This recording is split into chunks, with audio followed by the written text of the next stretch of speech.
Halo guys, welcome to CCO Career Corner. Kita sekarang masuk episode 3 dengan tema sistem informasi. Pagi ini kita sudah kedatangan tamu yang sangat spesial, yaitu Kepala Prodi Sistem Informasi, Bapak Alvendo Wahyu Aranski MKom. Selamat pagi Pak Pendo. Pagi Bu Dewi, selamat pagi. Gimana kabarnya nih Pak Pendo? Alhamdulillah sehat. Bu Dewi sehat? Sehat Pak Pendo. Oke, nampak dari cerahnya Bu. Oh, makasih Pak Pendo. Bapak juga cerah pagi ini. Bohong kali Bu. Kita akan membahas karir dari sistem informasi nih Pak. Nah, pertama-tama mungkin saya ingin tahu dulu nih Pak, SI di ITB itu sekarang sudah berapa angkatan nih Pak? Oke, untuk angkatan kita itu sudah ada 3 yang sudah di wisuda. Ini yang keempat di tahun ini nanti. Jadi lebih kurang kita sudah ada 60-an lulusan dari Prodi SI. Dan rata-rata secara grafik kita sudah ada yang bekerja juga di antara yang sudah lulus tadi. Jadi ini menjelang 4 nih Bu, tahun ini. Wah, udah banyak berarti ya Pak? Alhamdulillah, masuknya banyak, keluarnya pun juga harus sebanding. Benar Pak. Tadi Bapak udah bahas, udah ada yang bekerja juga. Boleh nggak tuh Pak? Kira-kira Bapak punya datanya nggak? Mereka itu masuk atau bekerja di industri mana? Oke, yang paling saya ingat itu ada yang bekerja di PT Solnet. Kemudian ada juga yang memang punya usaha sendiri. Wah. Jadi dia punya usaha security guard untuk satpam, dan kebetulan dia yang menghandle-nya. Dan yang lain-lain juga ada yang kerja di Apple juga, yang di Jakarta. Terus beberapa yang terakhir saya tahu ada yang di PT di PLN, jadi anak cabangnya PLN yang ada di Bukakuning. Nah, dan juga di beberapa PT yang ada di Batam. Oh, berarti banyak berbagai bidang berarti ya Pak? Kalau bidangnya hampir semuanya di bidang teknologi. Satu yang di bidang manajemen, yang tadi yang mengelola pusat security tadi. Untuk keamanan. Benar. Jadi sebenarnya SI ini apa sih sebenarnya Pak sistem informasi? Apa yang menjadi pembeda dari informatika sama mungkin sama komputer? Apa sih yang bikin beda? Sebetulnya kami dalam satu keilmuan yang sama, namanya ilmu komputer. Namun SI ini dia lebih ke bagian manajemen dan bisnisnya. Gitu. Jadi kami bisa dibilang induknya dari bagian manajemennya ilmu komputer, di mana sistem informasi lebih berfokus kepada bagian manajerial. Contoh seperti sistem informasi manajemen, manajemen project. Nah, itu yang lebih difokuskan. Kemudian mereka juga diminta mampu bisa menganalisa suatu sistem, suatu teknologi yang ada di perusahaan, sehingga mereka di bidang IT di dalam perusahaan mereka bagian dari pimpinannya, Gitu. pimpinan IT-nya. Itu harapan yang ada. Kalau di ilmu yang lain seperti teknik informatika atau teknik komputer, mereka kan lebih fokus ke software development yang betul-betul mereka harus mahir di bidang itu. Kalau teknik komputer, dia lebih banyak bermain di software sama machine learning. Kalau sekarang namanya deep learning.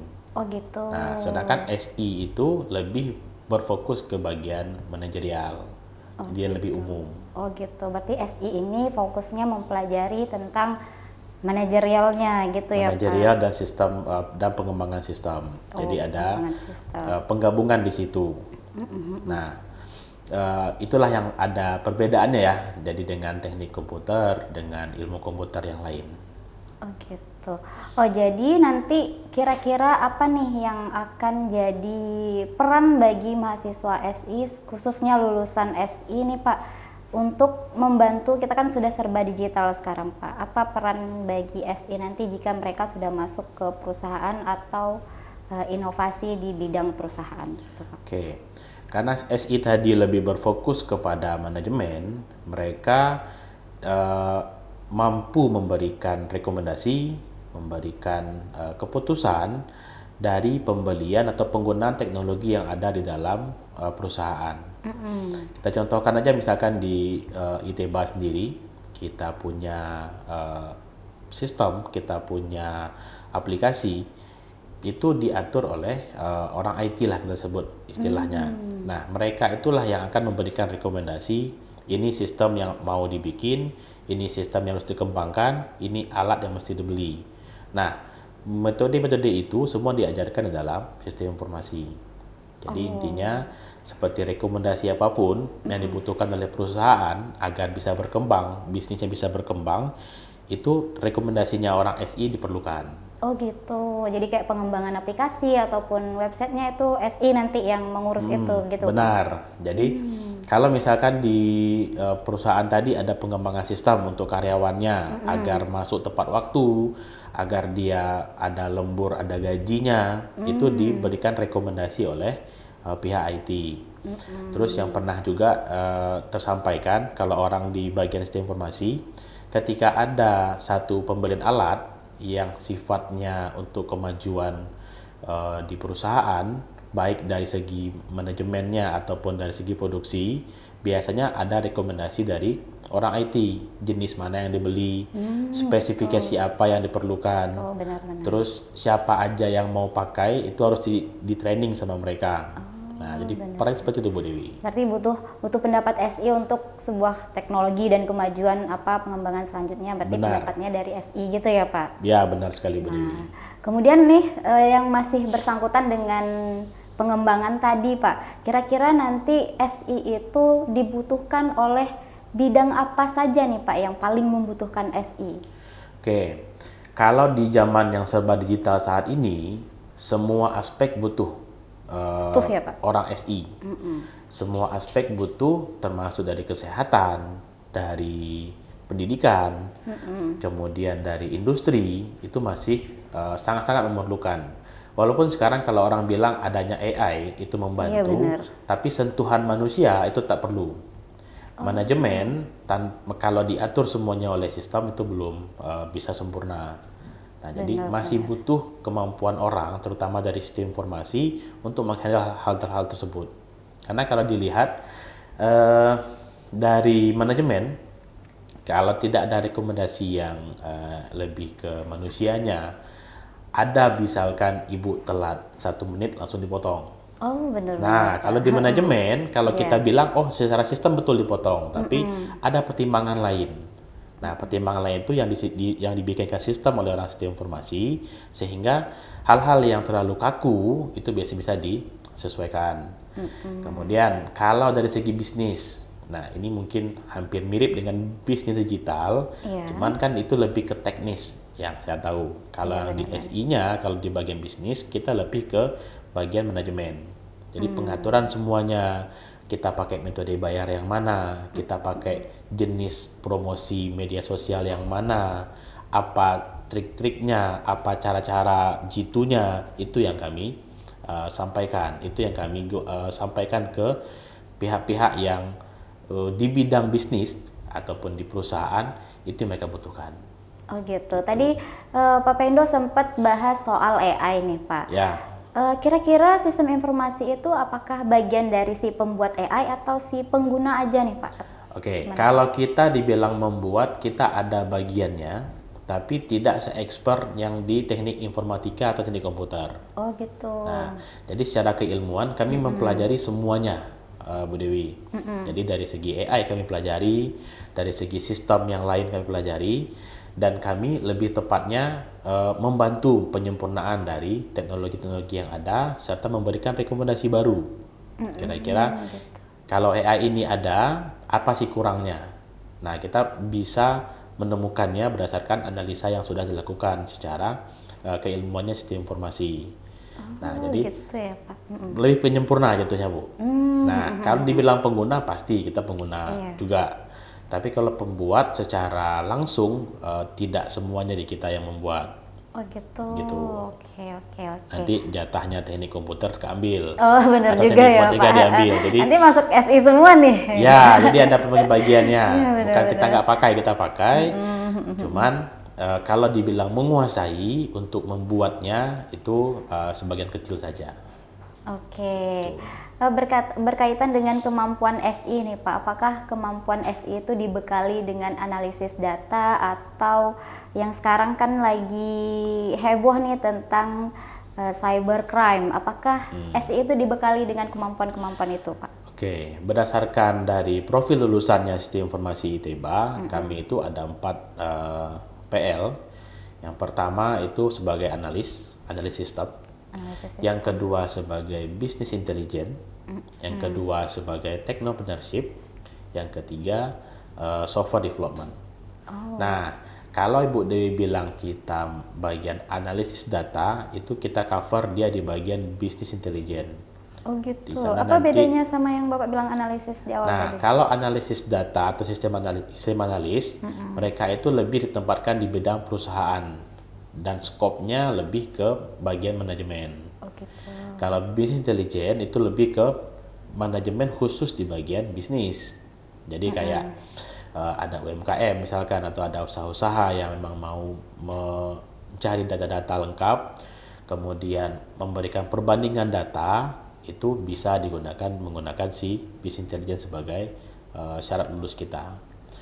Nah, di SI itu bisa dibilang kita belajar matematika, berarti kita belajar logika pemrograman serta analisis data. Nah, jadi SI dengan data itu bisa dibilang ya dengan matematika pun kita harusnya satu bagian bentuknya. Gitu. Berarti butuh matematika juga nih Pak? Sangat-sangat butuh. Jadi kalau ada yang mau masuk SI, berarti dia jago matematika biasanya. Oh gitu. Jadi yang masuk SI harus jago matematika gini. Bukan harus jago, setidaknya logika pemrogramannya, logika berpikirnya itu di matematika kan lebih gampang. Benar. Gitu. Begitu ya Pak. Oke, kemudian selanjutnya mungkin saya akan tanya tentang peluang karirnya nih Pak. Apakah di SI ini peluang karirnya lebih bisa mencakup ke perusahaan multinasional atau startup Pak? Oke, kalau di sistem informasi semua lini dia bisa tembus.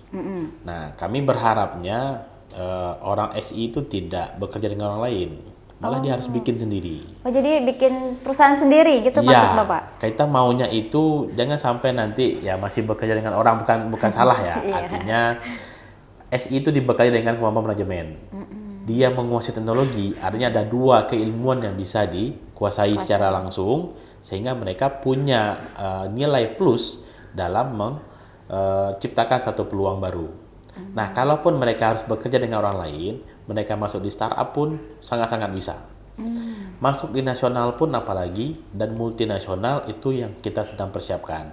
Karena kalau multinasional ada kemampuan khusus yang harus dimiliki anak-anak, yang terutama di bagian komunikasi. Nah, biasanya kan orang lihat kalau anak sistem informasi atau yang pegang komputer, biasanya pacarannya sama orang komputer. Oh gitu. Maksudnya dengan komputernya sendiri. Oh gitu. Nah, Oh saya kira kayak rekannya nih. bukan, rekannya adalah komputernya sendiri. komputernya sendiri. Jadi kebanyakan dari mereka itu Oh gitu. lebih senang di depan komputernya. Nah, jadi untuk komunikasi kadang-kadang ada terkendala. Maka tadi saya bilang kalau mereka yang punya perusahaan sendiri itu lebih bagus. Iya. Itu karena persiapannya sudah ada. Tapi kalaupun tingkat nasional mereka sangat-sangat bisa karena kemampuan sistem informasi itu, kemampuan teknologi itu kan berkembang setiap saat. Jadi perkembangan itu analisa yang tepat dari anak sistem analis, dari anak sistem informasi yang dari analis tadi itu sangat-sangat membantu perusahaan mencarikan teknologi mana yang cocok. Jadi nggak ada istilahnya salah beli alat, salah install aplikasi, itu nggak ada lagi. Nah, jadi semuanya bisa Bu Dewi. Oh gitu ya Pak Pendo. Tadi Pak Pendo sempat bahas tentang Pak Pendo lagi mempersiapkan mahasiswa agar bisa masuk ke perusahaan multinasional internasional tadi nih Pak? Multinasional. Multinasional. Nah kalau boleh tahu Pak, program-program apa saja yang Bapak sediakan nih dalam mempersiapkan mahasiswa untuk masuk multinasional? Oke. Di SI sendiri kita persiapannya agar mereka terbiasa bekerja di tempat orang lain atau di skala nasional ataupun internasional nantinya. Kita sudah siapkan dari semester 5 mereka diizinkan untuk magang. Oh magang. Nah, jadi kegiatan magang yang dulunya di PKKM, kegiatan Kampus Merdeka, sekarang namanya Kampus Berdampak, itu masih berlanjut di kita. Kita masih manfaatkan itu karena kita merasakan efeknya. Efek bagusnya adalah anak-anak yang sudah pernah ikut kegiatan yang sama itu sudah diterima bekerja di tingkat nasional. Oh ya, berarti artinya mereka bekerja sambil kuliah gitu, Sambil Pak? kuliah. Oh, Nah, jadi mereka magang semester 5 udah kita izinkan sampai semester 7. Jadi ada 5, 6, dan 7 boleh pilih di antara 3 itu 2 semester mereka bisa berkegiatan di luar. Baik itu namanya studi independen maupun kegiatan magang. Nah, magangnya pun kami mencarikan tempat magang yang levelnya nasional dan multinasional. Nah, jadi seperti yang ada di PT PCI kemarin, kemudian dari Infinite Learning mereka juga sudah ditaruh di sana. Kemudian juga ada yang dari hasil kampus Merdeka sebelumnya mereka sampai magang lagi, tapi jadi mentor. Dia yang ngajarnya. Oh gitu. Ya. Jadi dia magang atau Dia awalnya studi independen di sana sebagai peserta. Iya. Karena dianggap bagus dan bisa diasah lagi, Kemampuannya. dipanggil lagi untuk magang tapi sebagai mentor. mentor? Ya, Oh gitu. Berarti mentorin anak-anak yang baru masuk lagi yang baru gitu. masuk. Oh, Nah, iya. ada keuntungannya kawan-kawannya yang di sini ditarik semua ke situ untuk masuk di Iya, sana. jadi bagus banget gitu ya, Pak? Bagus gitu. Jadi yang bagus tadi dari kegiatan kampus Merdeka atau kampus berdampak saat ini kita pakaikan terus Oh, gitu. untuk membantu mereka karena kan keilmuan bagian komunikasi kemudian negosiasi itu mungkin nggak bisa menjelaskan secara detail ke mereka. Tapi kalau di perusahaan pastinya mereka punya case yang betul-betul terjadi. Cara menghadapi orang baru, menghadapi orang asing, Iya, menghadapi orang yang ngeyel misalkan. Iya, benar. Itu tidak bisa kita ajarkan di sini. Iya benar. Itulah fungsinya, itulah program kami di SI sehingga mereka kita persiapkan untuk bisa tembus ke level yang lebih tinggi lagi. Kira-kira nanti kalau anak-anak magang itu perusahaan yang dipilih, apakah mereka boleh pilih perusahaan sendiri atau memang sudah disiapkan oleh kampus, Pak? Nah, ada opsinya di mana mereka boleh memilih secara langsung berdasarkan mungkin kenalankah di situ atau mungkin ada channelnya mereka di sana atau memang dari kampus sendiri ada program. Jadi setiap semester itu kita adakan program di mana mereka dari PT-PT itu memberikan kuota ke kampus. Oh gitu. Nah, kemudian yang paling terbaru itu bukan jenis kuota jatuhnya, tapi lebih kayak penerimaan. Karena kebutuhan di suatu PT disampaikan ke kami, itu kami lengkapi. Jadi ada juga yang memang PT yang mencarikan, ada yang kami dari kampus yang mencarikan, dari prodi, atau yang dari kegiatan kampus Merdeka langsung. Dan mereka cari sendiri juga boleh. Oh gitu. Oh, berarti ini program yang sangat mendukung bagi mahasiswa Sangat mendukung. SI ya, Pak. Betul. Benar-benar. Nah, terkait program dukungan nih, Pak. Kan kita pasti tahu nih di mana ada peluang pasti ada tantangan. Betul. Benar nggak, Pak? Kira-kira Betul. apa nih, Pak, tantangan jadi mahasiswa SI nanti jika sudah turun ke dunia kerja dan bagaimana cara mengatasinya gitu, Pak? Oke, tantangan di SI itu sebetulnya dari segi teknologi kita nggak meragukan lagi ya Bu ya. Iya benar. Cuman dari kemampuan mereka beradaptasi dan bersosialisasi dengan lingkungan aja.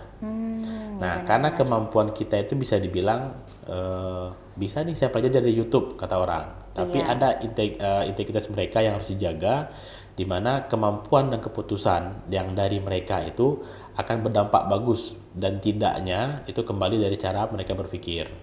Nah, tantangannya sekarang walaupun ada AI untuk bisa mencari pakai ChatGPT dan sebagainya, tetap sentuhan manusia dan pola pikir kita harus diamankan. Jangan sampai semuanya dicampur dengan AI. Benar banget Gitu. sih, Pak.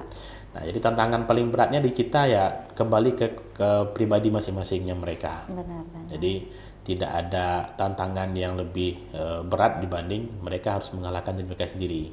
Itu yang harus mereka bisa lampaui. Oke. Gitu. Itu kan dari personal mereka nih, Pak. Ya. Apakah dari kampus ada solusi untuk agar mereka itu lebih mampu mengevaluasi atau menambah keilmuan diri mereka? Ada nggak, Pak? Nah, kalau dari kampus sendiri atau dari prodi, cara kita adalah kalau biar mereka terbiasa dengan keadaan yang ada, bisa beradaptasi, kegiatan kita tuh banyak yang berbasis project. project based learning. Jadi kita itu semester 3-an sudah meminta mereka itu tidak lagi duduk di kelas banyak-banyak, tapi lebih bisa mencari permasalahan di luar, sehingga mereka menemukan nih apa sih kejanggalan yang orang rasakan dan kalian bisa nggak menjawabnya nanti. Nah, karena dia jumpa dengan orang tukang gorengan misalkan, Iya. Bang mau nggak bikin sistem misalkan, sistem apa? Nah, berarti ada pertanyaan yang salah.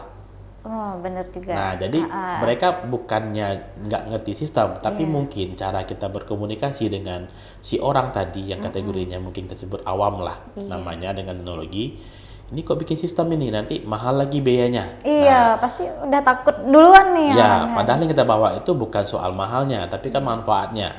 Nah, cuman karena komunikasi yang kurang cocok dengan ya si pelaku usahanya atau klien, kita sebut klien, berarti kan nggak pernah kita bisa menyelesaikan masalah mereka. Nah, itu tantangan yang kita jawab dengan cara tadi, sehingga mereka itu tidak lagi datang nanti, Bu, Ibu mau bikin sistem nggak gitu. Ada kalimat yang harus diperbaiki. Ini tempat Ibu udah mulai bagus. Sepertinya butuh pengembangan lagi. Nah, kalimat-kalimat itu yang harus kita sampaikan ke mereka. Nah, itu pembelajaran yang kita nggak bisa jelaskan di sini, tapi mereka harus temukan itu di luar. Iya. Mereka harus cari di lapangan sendiri ya. Betul. Oke, terakhir nih Pak. Boleh. Pertanyaan terakhir, apa nih pesan Bapak sebagai Kaprodi SI kepada calon mahasiswa SI atau adik-adik SMK, SMA agar memilih SI sebagai karir masa depan mereka, Pak? Oke, untuk mahasiswa atau calon mahasiswa ya, Iya, benar. calon mahasiswa yang mau masuk ke prodi sistem informasi, kalian pilih sistem informasi itu tujuannya agar bisa bekerja sendiri, agar bisa menciptakan lapangan kerja sendiri. Kemudian, kalaupun kalian bisa bekerja dengan orang lain, targetnya bukan menjadi anggota, tapi jadi pimpinannya. Nah, jadi kayak pimpinan IT di satu perusahaan, sehingga nanti kalian itu punya nilai yang lebih. Dan dipastikan kalau kalian masuk ke SI, kalian akan belajar semua keilmuan manajemen, semua keilmuan pengembangan sistem, dan semua keilmuan mengenai pengolahan data. Sehingga kalau orang bilang kita penguasai data sekarang, kita orang paling kaya, kita ajarkan di SI.